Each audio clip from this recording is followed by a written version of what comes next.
Alguma vez imaginaram como é que se constrói um império a partir das cinzas de uma guerra? Parece tirado de um filme, mas foi exatamente o que fez uma das cidades mais famosas de sempre, Atenas. Vamos descobrir como é que tudo aconteceu. A pergunta que nos vai guiar nesta viagem é esta: como é que um grupo, criado para garantir a liberdade e a proteção de todos, se transforma pouco a pouco numa autêntica prisão? É a história da chamada Liga de Delos, uma aliança que nasceu com a promessa de defender, mas que acabou por dominar. Muito bem, vamos recuar no tempo. A Grécia tinha acabado de sobreviver a batalhas épicas contra o gigantesco Império Persa. Apesar da vitória, todos sabiam que o perigo não tinha desaparecido. Os persas podiam voltar a qualquer momento. Era preciso um plano de defesa, uma espécie de NATO da antiguidade, para que estivessem sempre preparados. E essa solução foi a Liga de Delos. O nome vem da ilha de Delos, que era um lugar sagrado e considerado neutro, onde tudo começou. A ideia, em teoria, era bastante simples. Todas as cidades-estado gregas unidas para se defenderem de qualquer ameaça. E quem é que tinha a marinha mais poderosa para liderar esta aliança? Pois, era Atenas. No início, o acordo parecia bastante justo. As cidades mais pequenas, que não tinham capacidade para construir navios, contribuíam com dinheiro. As cidades maiores contribuíam com os seus próprios barcos de guerra. E, em teoria, todas as decisões importantes eram tomadas em conjunto. O objetivo era nobre: manter os mares seguros e libertar outras cidades gregas que ainda estavam sob domínio persa. Parecia o plano perfeito, certo?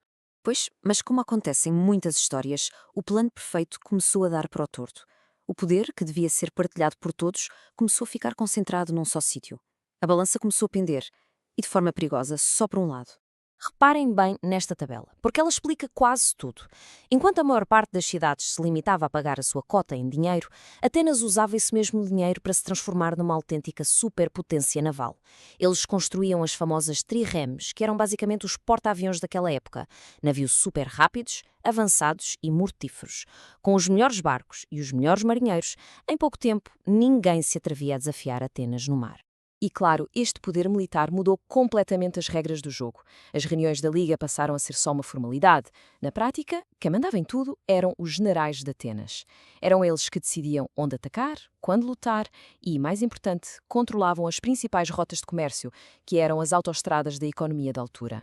E depois veio um momento que mudou tudo de vez. Uma única decisão que, simbolicamente, transformou a aliança num império. O ano-chave a reter é 454 a.C.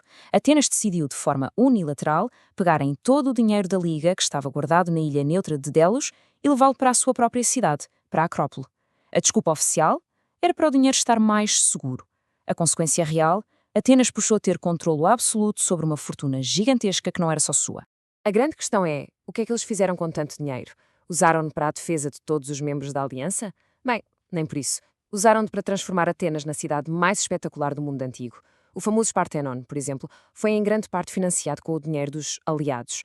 Pagaram obras públicas, salários de funcionários e até as suas impressionantes longas muralhas, que a tornavam praticamente impenetrável. A partir deste momento, ser um aliado de Atenas passou a ter um significado muito diferente. A palavra aliado começou a ser, na verdade, um sinónimo de subjugado. Aquilo que antes era uma contribuição voluntária para a defesa de todos, transformou-se num imposto obrigatório, o foros. Já não era uma ajuda, era uma exigência. Um pagamento que servia para sustentar o poder e a glória de Atenas. E ai da cidade que se recusasse a pagar. Este esquema mostra bem os 4 pilares do controlo ateniense. Primeiro, a força bruta. Se uma cidade tentava sair da Liga, era imediatamente atacada. Segundo, o controlo económico. Atenas impôs a sua própria moeda e as suas regras de comércio a todos. Terceiro, o controlo da terra. Em territórios de cidades rebeldes, criavam colónias de cidadãos atenienses, as chamadas clerúquias, para vigiar tudo e todos. E, por fim, até a justiça estava nas mãos deles. Os casos mais importantes tinham de ser julgados em Atenas, por juízes atenienses. Era um controle total. E pronto. A máscara tinha caído. A Liga de Delos, aquela aliança de Estados livres, já não existia na prática. No seu lugar, erguia-se um império poderoso, governado por Atenas e para o benefício exclusivo de Atenas. Mas como a história nos ensina vezes sem conta, construir um império à força tem um preço. E o preço é, quase sempre, o ódio, o ressentimento e o medo, que começaram a espalhar-se por toda a Grécia. O resultado era inevitável.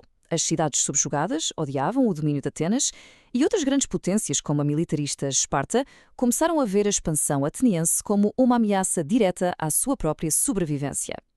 O frágil equilíbrio de poder que existia na Grécia estava completamente destruído. Estavam plantadas as sementes para uma das guerras mais devastadoras da Antiguidade, a Guerra do Peloponese. E esta história toda deixa-nos com uma pergunta que continua a ser incrivelmente atual. A Liga de Delos nasceu da necessidade de segurança, mas, em troca dessa segurança, os seus membros acabaram por perder a liberdade. A questão que fica é, até que ponto vale a pena trocar liberdade por proteção? É uma pergunta complexa que a história nos continua a fazer, mesmo hoje em dia.